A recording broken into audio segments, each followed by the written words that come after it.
Hello, everyone. Welcome to the Blue Dog Whisperer. I'm Evan Grollman, and on today's episode, I'm going to be discussing an issue which will explain the McCain Palin shirt that I'm wearing. Just so my listeners know, you can also watch my podcast on YouTube for this episode. The Blue Dog Whisperer is the name of the YouTube channel, so you can just go there and listen to it. So I am wearing a McCain Palin shirt. I don't really like Palin. I would like to cover up her name if I could, but McCain. I'm going to explain a little bit about this. So, you know, I think that one of the things that we're missing in Washington is Mavericks.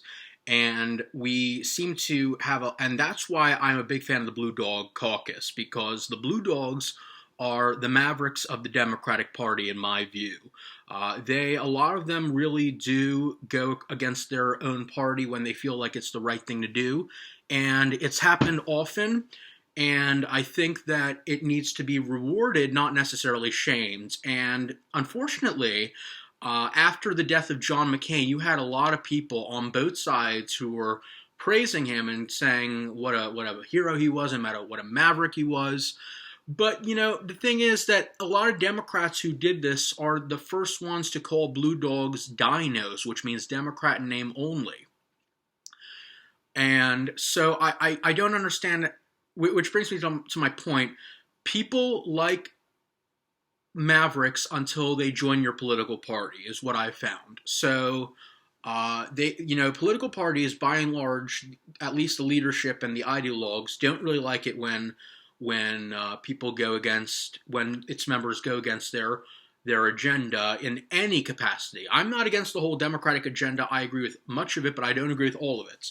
And I think that we have enough politics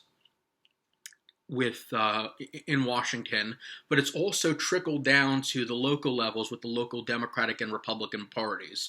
A lot of Republicans cannot stand John McCain anymore. This is a man who they trusted to have the nomination for the GOP back in 2008. And to be honest, Sarah Palin was the one in some instances who really, I don't want to say she's responsible for the Tea Party, because the Republican Party was moving right for a while in increments. So, one could say that it started with Ronald Reagan, but the Tea Party and the progressive wing of the Democratic Party, in my view, are one and the same in terms of ideologues. Their message, their goal is to dismantle the entire party, and they want to move the parties further away from the center. And I think that is one of the reasons why I don't like party politics that much, and why I respect people like John McCain so much, because I cannot remember how many times I heard Democrats praising John McCain when he voted against the repeal of the Affordable Care Act, which was great. But then when he voted for the GOP tax plan, I mean, some of these Democrats were basically saying when his brain tumor was going to grow. So I mean, you just have so much nastiness in the parties that it's very sickening, actually. And I think that we have to really work on that. So it seems like people like Mavericks only when they do what they agree with them on. And, I just think that if you're going to praise John McCain, if you're a Democrat, if you're a progressive, and you're going to praise John McCain, but you won't tolerate Mavericks in your own party or people in your own party who think for themselves, you're not practicing what you're preaching. You're just praising John McCain because he did some things that you agreed with, and that's not being a Maverick is about. That's not consistency. That's just being an ideologue. So I think that what we need to do as Democrats, and what the Republicans need to do, people in both parties, what they need to do is they need to maybe look up some of New Jersey's former governor. Kristi Whitman wrote a book called It's My Party Too. She's a Republican. She did some things in New Jersey that I do not like, but she is very much a moderate, and a lot of people in her party would actually describe her as Democratic light, or even a Democrat, even though I don't think she is. I can understand why someone would describe her as Democrat light, but Christy Whitman has been an unapologetic Trump basher for good reason, because Trump is not a Republican. Trump is an opportunist. Trump is someone who really likes to push the boundaries, and he's in it for himself. He was a liberal his entire life, for the most part, at least socially he was, and then all of a sudden he says that he's a Republican, and the GOP, as gullible as they are, believe it, and they let him have the nomination. And Christy Whitman was very skeptical of this, didn't like Trump's rhetoric, didn't like his temperament, didn't like his demeaning of people based on ethnicity, didn't like a lot of what he did. And here in New Jersey, when she wrote an op-ed, basically, I believe she wrote an op-ed saying in 2018, saying that she hoped that the Democrats would regain control of the House, and that would be a good thing, and described her own experiences as governor here in New Jersey, where she actually sometimes worked better when the state legislature was Democrat and she was Republican. She found that sometimes it has some checks and balances. So, sounds reasonable, right? Well, I can't remember which county it was in New Jersey that did this, but this county in New Jersey, some particular county, I believe, was hosting a dinner, a Republican dinner. It was a big fundraiser that was supposed to feature the previous 3 governors of New Jersey. So it was supposed to have Tom Kaine, who was a great governor, Christy Whitman, and of course Chris Christie.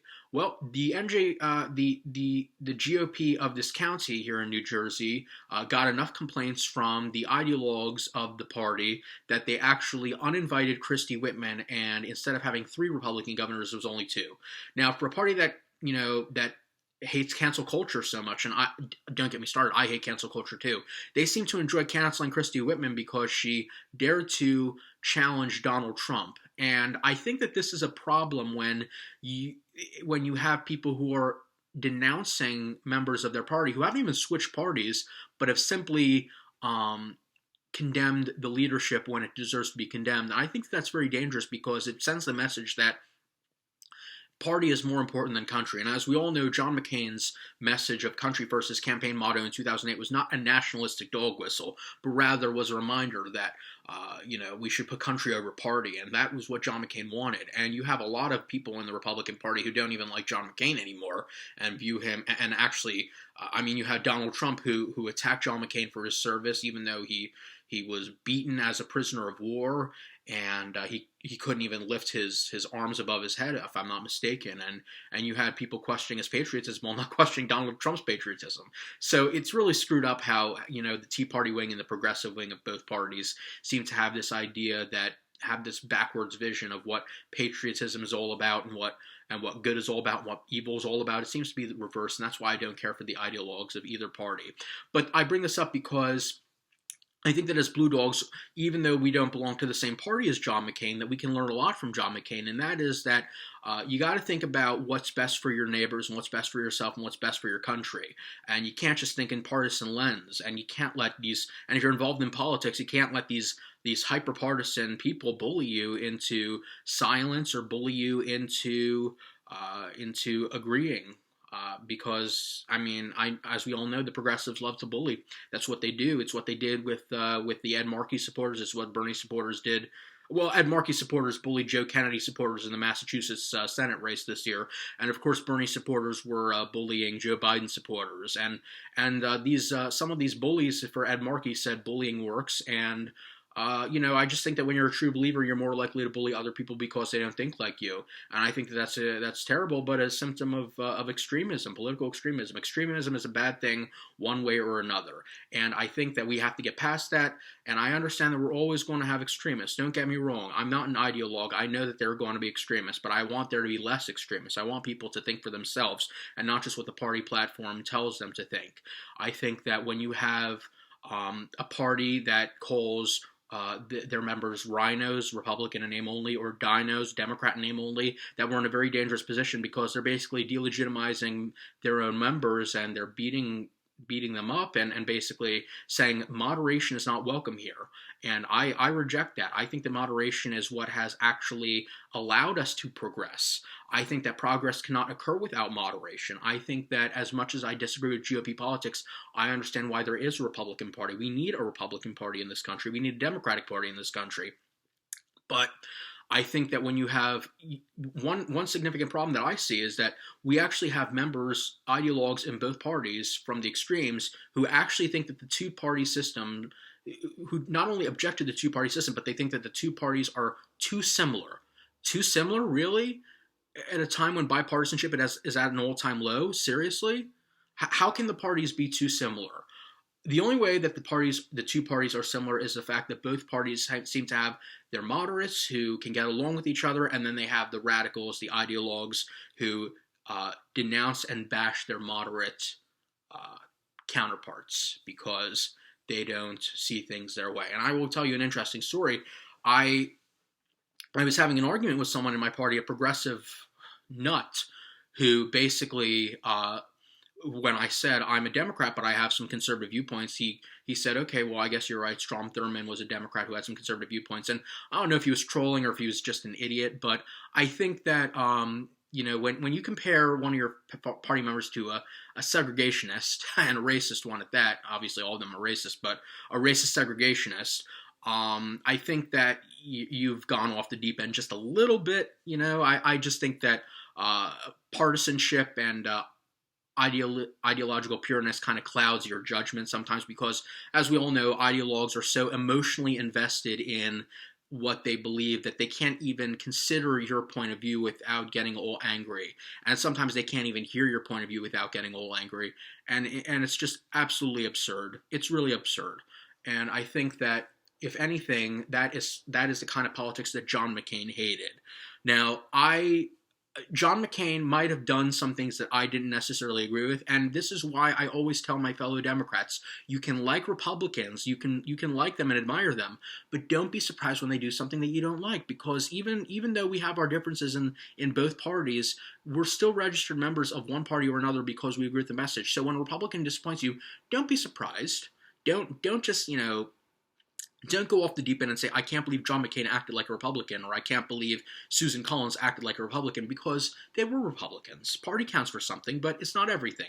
And that's the point that Blue Dogs try to point out to people, that we are better than this. We need less partisanship, and we need more communication. And I'm so happy that No Labels, which is I want to say nonprofit, but I'm not 100% certain. No Labels is really gaining some traction.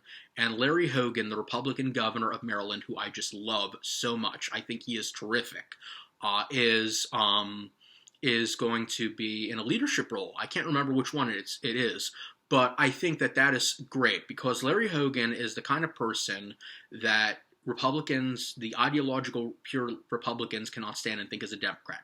What I found, and I was talking to a Blue Dog at a congressional town hall back earlier this year before quarantine started.